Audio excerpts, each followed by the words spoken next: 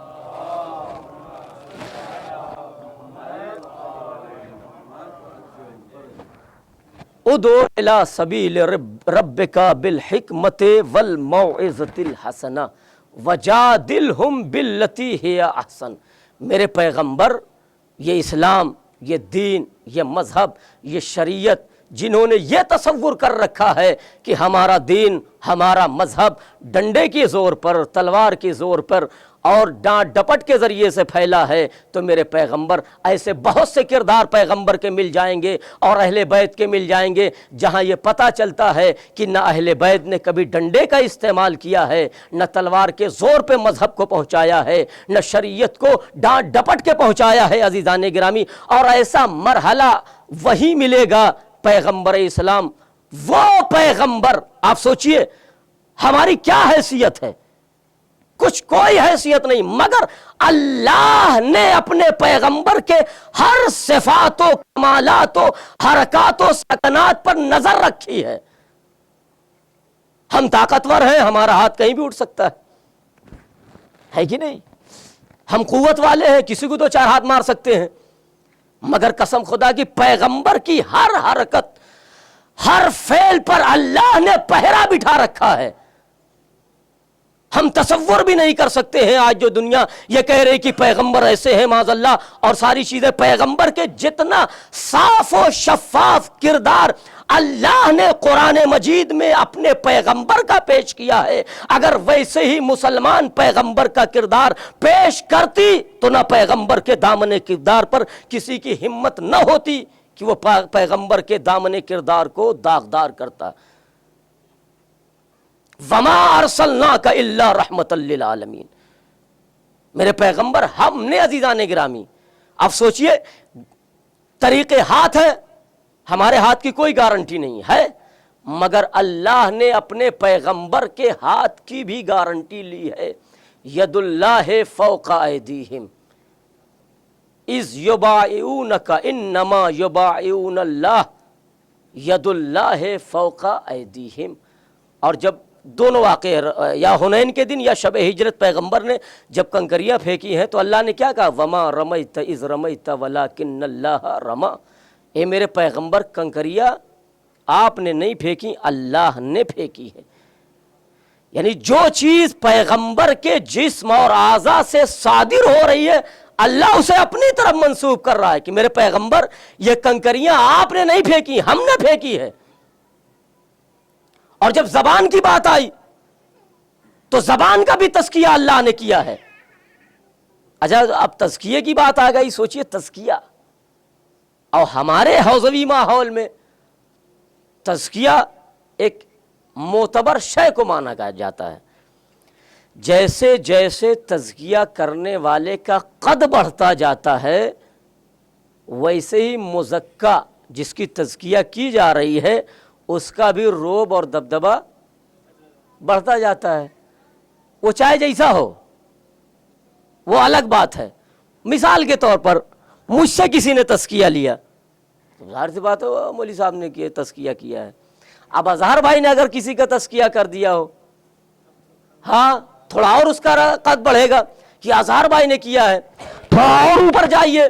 جیسے جیسے تزکیہ کرنے والے کا رتبہ علمی رتبہ ہو، اور اگر کسی مرجع کا تزکیہ مل جائے کہ جائیے وہاں سے تزکیہ لے کے آئیے پھر آپ کا داخلہ ہوگا اور ایڈمیشن لیا جائے گا۔ اب اگر کسی مرجع نے تزکیہ کر دیا ہے، تائید کر دی ہے، تب اب اس کے کیا کہنا، اب تو نزلے میں دندناتے ہوئے پھرے گا، ارے کیا کہنا ہمارا، تمہاری تائید کس نے کی تھی؟ وہ آفتاب بھائی نے کی تھی۔ اچھا تمہاری کس نے کی؟ ارے وہ تو فلاں مرجع نے ہماری تائید کی ہے۔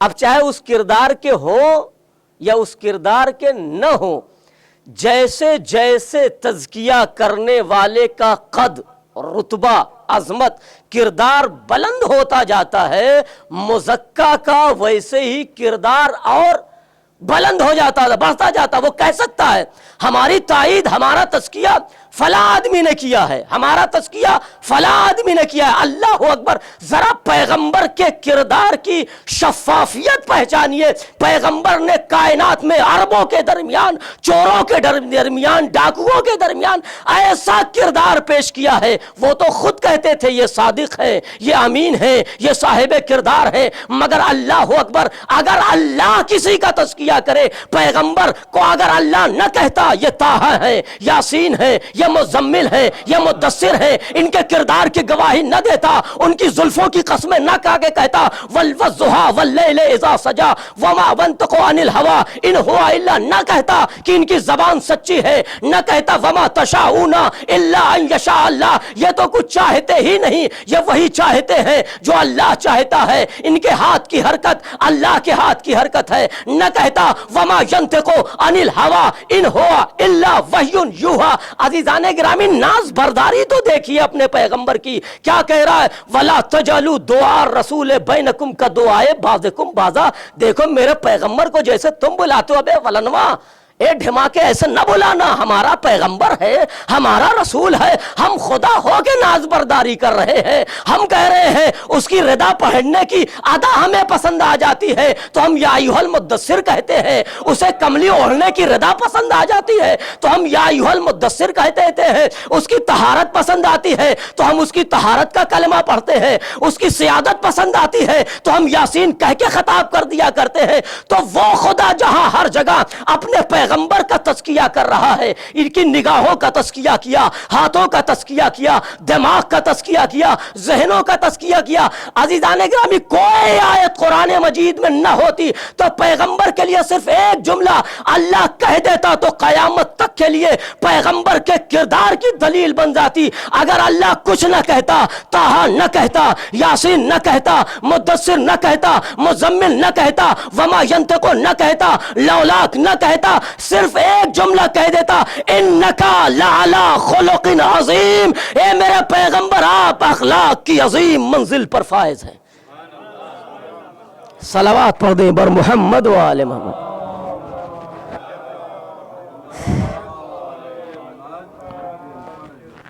انکا لعلی خلق عظیم.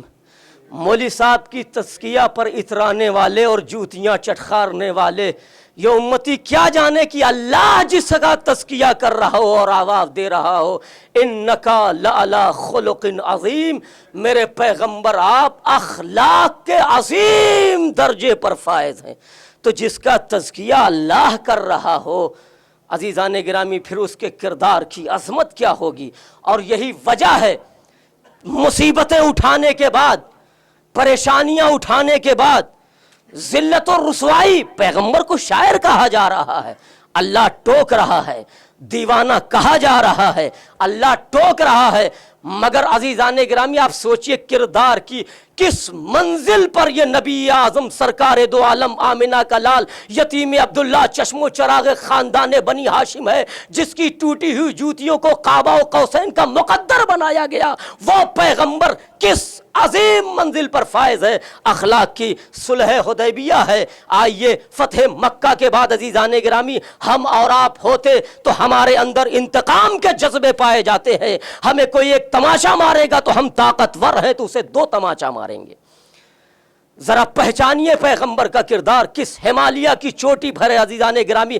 اگر ہمارا طائر فکر و خیال پیغمبر کے کردار کی عظمت تک پہنچنا جائے تو ہمارے بالوں پر ٹوٹ جائیں گے، مگر پیغمبر کے کردار کو درک نہیں کیا جا سکتا ہے. اس عظیم منزل پر آمنہ کا لال فائز ہے. عزیزان گرامی فتح مکہ کے بعد کون ہیں جنہوں نے پیغمبر کو ستایا ہے،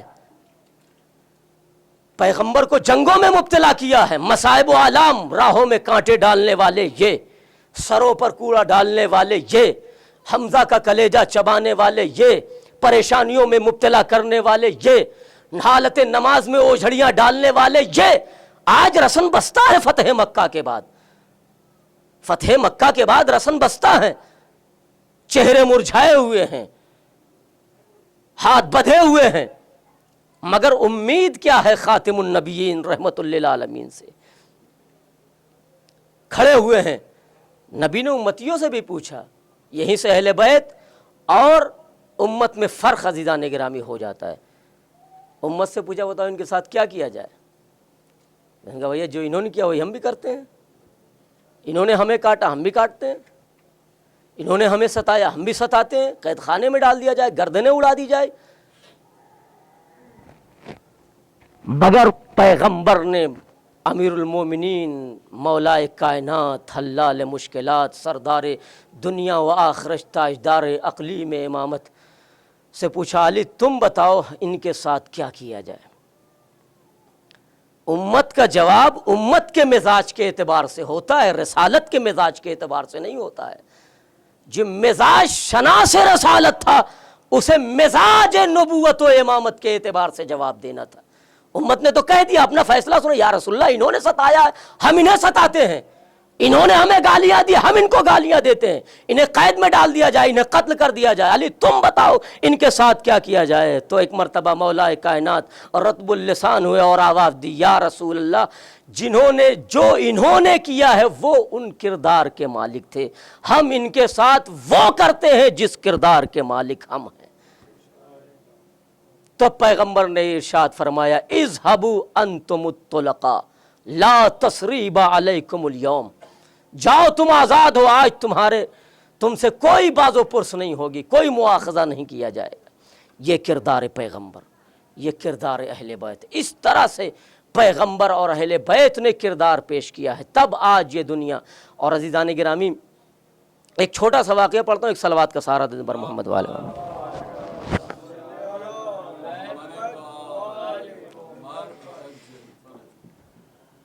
چونکہ امام حسن علیہ السلام کی شہادت کی تاریخ ہے، اسی لیے نبی نے قرآن کو اہل بیت کے حوالے کیا تھا، امت کے حوالے نہیں کیا ہے.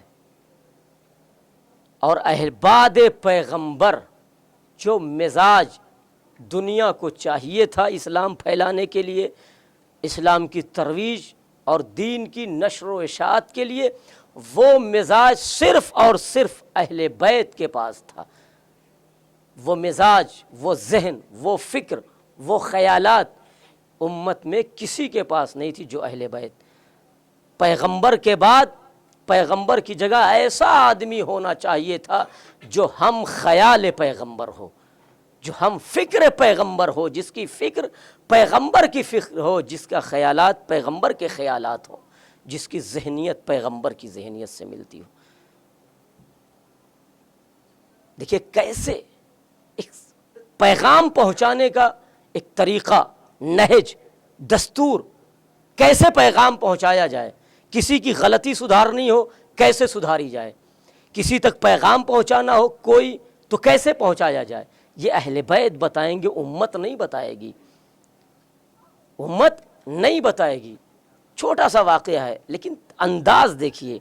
صاحب دمۃ الثاقبہ لکھتے ہیں کہ امام حسن اور امام حسین کم سن ہیں، مدینے کی گلیوں سے جا رہے تھے تو کیا دیکھا کہ ایک ضعیف ہے۔ دیکھیے پیغام پہنچانے کا طریقہ، ہنر، فن، اہل بیت نے کیسے پہنچایا پیغام۔ دونوں بچے بھی چھوٹے ہیں، عمر کا تذکرہ صاحب کتاب نے نہیں کیا لیکن یہ لکھا ہے کہ دونوں چھوٹے ہیں، مدینے کی گلیوں سے جا رہے تھے تو کیا دیکھا کہ ایک بزرگ ہیں۔ اب بزرگ اس میں آیا تو ہو سکتا ہے عمر 50-60 سال سے اوپر رہی ہو، وہ مسجد میں بیٹھے وضو کر رہے ہیں اور ان کا وضو غلط تھا۔ اب ظاہر سی بات ہے کیسے پیغام پہنچایا جائے کہ سانپ بھی مر جائے اور لاٹھی بھی نہ ٹوٹے۔ ہمارا اور آپ کا طریقہ کیا رہے گا؟ کیا چچا میاں اتنی عمر ہو گئی ابھی وضو آپ نہیں کر پا رہے ہیں؟ کچھ اس طریقے کے ہوتے بھی ہیں، ڈانٹ دیتے ہیں، اما چچا آپ 80 سال کے ہو گیا اور وضو بھی نہیں کر پا رہے ہیں آپ، ایسا لیکن سوچئے نہج امامت، طریقہ اللہ۔ دیکھیے جب فرعون کے پاس بھی اتنا بگڑا تھا، فرعون طغا کی لفظ آئی، سرکش، باغی، حدود ابدیت کو تجاوز کرنے والا، جس نے یہاں تک دعویٰ کر دیا انا ربکم الاعلی، میں تمہارا سب سے بڑا پروردگار ہوں۔ جس کو چاہو مان لو خدا، اس سے بحث نہیں ہے، لیکن میں وَأَنَا رَبُّكُمُ الْأَعْلَىٰ، میں تمہارا سب سے بڑا پروردگار ہوں۔ مگر جب اس کو بھی سدھارنے کی باری آئی تو اللہ نے کیا کہا؟ فَقُولَا قَوْلًا لَيِّنًا، مضمون آیت کہہ لیجیے اگر کیا اللہ نے کہا؟ دونوں سے کہا ہے، جناب ہارون اور جناب موسیٰ کہا جاؤ یہ عصا ہے تمہارے پاس، ہمیں پتہ ہے اژدہا بن جاتا ہے، دریا پہ مارو راستہ بن جاتا ہے، اس کو پیٹ پاٹ مت دیجیے گا، مارنا نہیں ہے۔ قولا لئی قولا لینا، نرم لہجے میں، آہستہ سے، پیار سے، دلار سے، چمکار کے، بابو کہہ کے، بھیا کہہ کے اسے دعوت تبلیغ دو، بتاؤ ہم خدا ہیں، تم نہیں ہو، ہم پروردگار ہیں تمہارے، ہم خالق و مالک ہیں تمہارے، ہم صاحب اختیار ہیں تمہارے۔ ورنہ یہ بھی ہوتا اللہ کہتا بہت سمجھایا اس کو، اب جائیے عصا تو ہے، 2-4 عصا دے دیجیے، بات ختم ہے۔ مگر نہیں عزیزان گرامی، یہ طریقہ کار، ادعو الی سبیل ربک بالحکمت والموعظۃ الحسنہ وجادلہم باللتی ہی حسنہ، مار سے نہیں، ڈر سے نہیں، ڈرا اور دھمکا کے نہیں، پیار سے، نرم لہجے سے، چمکار کے، بندے خدا کہہ کے تبلیغ کیجئے گا۔ بہرحال تو اب دیکھا دونوں شہزادوں نے کہ یہ بزرگ غلط وضو کر رہے ہیں۔ امام حسن اور امام حسن نے کچھ، امام حسین علیہ السلام نے، دونوں نے کچھ کہا نہیں۔ ایک طریقہ کار، سب کے اپنے اپنے الگ ہوتے ہیں، طریقے الگ ہوتے ہیں تبلیغ کرنے کے۔ کوئی جلالی ہوتا ہے وہ تبلیغ میں عوام سے بھڑ جاتا ہے، کوئی اس طرح کے اپنے اپنے طریقے ہیں۔ دیکھیے امام حسن امام حسین علیہ السلام یہ نہیں کہا چچا آپ کا وضو غلط ہے، ٹوکا نہیں، ٹوک بھی سکتے تھے، یہ بھی انداز چچا آپ وضو غلط کر رہے ہیں، ٹوکا بھی نہیں، اور نہ ڈانٹا دھمکایا کہ چچا آپ بوڑھے ہو گئے آپ کو وضو کرنے کا طریقہ نہیں معلوم ہے، اسلام کب سے آیا کیسے، یہ ساری چیزیں ہو سکتی ہیں۔ دونوں امام نے کہا چچا ہم دونوں شہزادے وضو کر رہے ہیں، آپ بتائیے ہم دونوں میں سے کس کا وضو زیادہ اچھا ہے۔ اب دونوں شہزادوں نے وضو کرنا شروع کیا، وضو کرتے گئے، وضو ختم ہوا۔ اب چچا میاں جو ہے سمجھ گئے، آنکھوں سے آنسو آ گئے، اور وہ سمجھ گئے کہ یہ دونوں بچے اپنا وضو نہیں صحیح کر رہے، اپنی اصلاح نہیں کر رہے ہیں، وہ میری اصلاح کرنے کے لیے، لیکن جو طریقہ انہوں نے اپنایا ہے وہ سب سے بہتر طریقہ ہے۔ انہوں نے یہ نہیں کہا کہ آپ کا وضو غلط ہے، نہیں، آپ ہماری اصلاح کیجئے۔ بزرگ سمجھ گئے یہ اپنی اصلاح کرنا نہیں چاہتی، یہ میری اصلاح کے لیے آئے ہیں۔ وہ بزرگ اٹھے، دونوں شہزادوں کی پیشانی کا بوسہ لیا اور کہا میرے شہزادوں، میں سمجھ گیا کہ تمہارا وضو بہت اچھا ہے، تم میری اصلاح کے لیے آئے تھے۔ اب آپ غور کیجئے، یہ ہیں اہل بیت، ان کے حوالے اللہ نے اور اللہ کے رسول نے اسلام کیا تھا، اور پیغمبر نے ارشاد فرمایا تھا انی تارکن فیکم الثقلین کتاب اللہ و اطرتی۔ بس عزیزان گرامی، منزل تمام ہوئی، دو معصوموں کی شہادت کی تاریخ ہے۔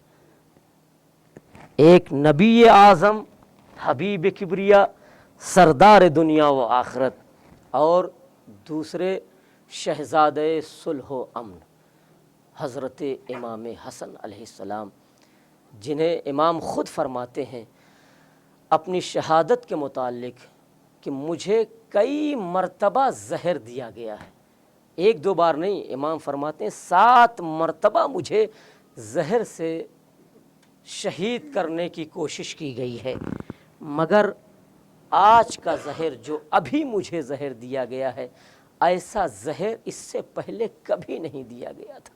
اللہ اکبر! سوچئے نبی اعظم کی آنکھ بند ہونے کے بعد کتنے مصائب و آلام ڈھائے گئے شہزادی پر، کتنے دن، آج 28 سفر ہے، 3 دن کے بعد وہ واویلا مدینے میں مچ گیا ہے۔ نبی اعظم کی ایک لوتی بیٹی اور مصائب پڑ رہی ہے، صبت علیہ مصائب لو انہا صبت علی الایام سرنا لیالیا۔ اے بابا، آپ کے بعد مجھ پر وہ مصائب و آلام پڑے ہیں کہ اگر دنوں پہ پڑھتے تو سیاہ رات میں تبدیل ہو جاتے۔ اللہ اکبر! نبی اعظم کی اکلوتی بیٹی اس طرح ستائی گئی۔ عزیزان گرامی، آپ سوچئے امام حسن کو زہر دیا گیا، روایت نے لکھا ہے کہ جب زہر دیا گیا ہے تو زہر کی شدت سے امام حسن علیہ السلام کا بدن ہرا پڑ گیا تھا، سبز ہو گیا تھا۔ ایک مرتبہ جیسے ہی جسم متغیر ہوا ہے امام حسن علیہ السلام کا، تو جانتے ہیں امام حسین علیہ السلام پاس کھڑے تھے، بڑھ کے آواز دی، بھیا آپ کے بدن کا رنگ متغیر کیوں ہو رہا ہے؟ آپ کے بدن کا رنگ ہرا کیوں ہو رہا ہے؟ سبز کیوں ہو رہا ہے؟ آواز دیتے ہیں، بھیا میرے نانا نے صحیح فرمایا تھا۔ کہا کیا نانا نے فرمایا تھا؟ آواز دیتے ہیں کہ مجھ سے میرے نانا نے فرمایا تھا کہ جب میں شب معراج اللہ کی بارگاہ میں جا رہا تھا تو میں نے دیکھا کہ جنت میں 2 قصر ہیں، دونوں ایک جیسے ہیں، دونوں ایک جیسے ہیں، مگر دونوں کے رنگ میں بڑا فرق ہے، ایک سبز رنگ کا ہے اور ایک سیاہ رنگ کا ہے۔ تو نانا کہتے ہیں میں نے جبریل سے پوچھا، اے جبریل یہ بتاؤ یہ دونوں ایک جیسے ہیں مگر رنگ میں فرق کیوں ہے؟ تو آواز دیتے ہیں جبریل، اے نبی اللہ یہ قصر آپ جو دیکھ رہے ہیں، ایک قصر حسن کا ہے، ایک قصر حسین کا ہے، اور جو ہرا والا قصر ہے وہ حسن کا ہے، اور جو سرخ والا قصر ہے وہ حسین کا ہے۔ ایک مرتبہ نبی فرماتے، اے جبریل مجھے مگر سمجھ میں نہیں آیا حسن کا قصر سبز رنگ کا کیوں ہے اور حسین کا سرخ رنگ کا کیوں ہے؟ تو ایک مرتبہ جبریل کہتے یا رسول اللہ مجھے حیا مانے ہو رہی ہے، میں بتاؤں گا تو آپ برداشت نہیں کر پائیں گے۔ آواز دیتے ہیں اے جبریل بتاؤ میں سن سکوں گا، بتاؤ کیا وجہ ہے کہ حسن کا محل اور حسن کا قصر سبز رنگ کا ہے اور حسین کا سرخ رنگ کا ہے؟ تو ایک مرتبہ جبریل کہتے ہیں اے نبی اللہ آپ کا بڑا نواسا زہر سے شہید کیا جائے گا، اور زہر میں اتنی شدت ہوگی کہ آپ کے بڑے نواسے کا جسم سبز ہو جائے گا۔